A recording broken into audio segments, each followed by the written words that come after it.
Délégation présidentielle. Les détails de son séjour à New York et en France. Le président Jair Ramaphosa a organisé une conférence de presse dès son débarquement de l'aéroport international d'Ivat aujourd'hui pour évoquer les points forts qui ont marqué son séjour aux États-Unis. En premier lieu, il a été question de son discours à la tribune des Nations Unies à l'occasion de la 69e Assemblée générale.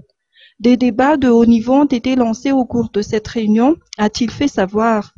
Il a surtout retenu les thèmes relatifs au peuple et au développement, au changement climatique et à la réunion du Conseil de paix et de la sécurité qui a été axée sur la guerre contre l'État islamiste.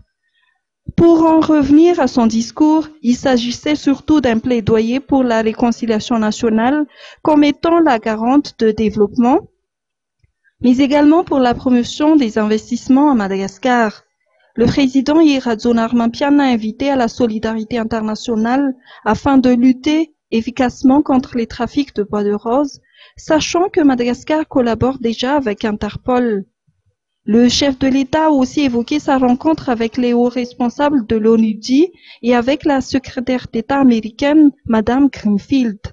Rappelons qu'avant son séjour aux États-Unis, le président de la République malgache a rendu une visite de courtoisie au président français François Hollande suite à une invitation officielle.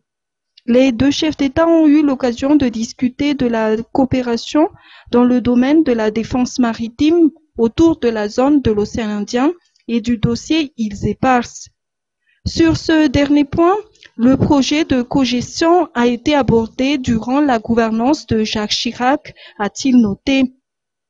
Le débat a donc été relancé grâce à la mise en place d'une plateforme mixte constituée des ministères des Affaires étrangères malgaches et français. Cette plateforme devrait monter un dossier qui sera ensuite soumis aux deux chefs d'État concernés. Enfin, et non des moindres, la France a octroyé 25 millions d'euros à l'Agence française de développement et 20 millions d'euros à l'État malgache à titre d'aide budgétaire.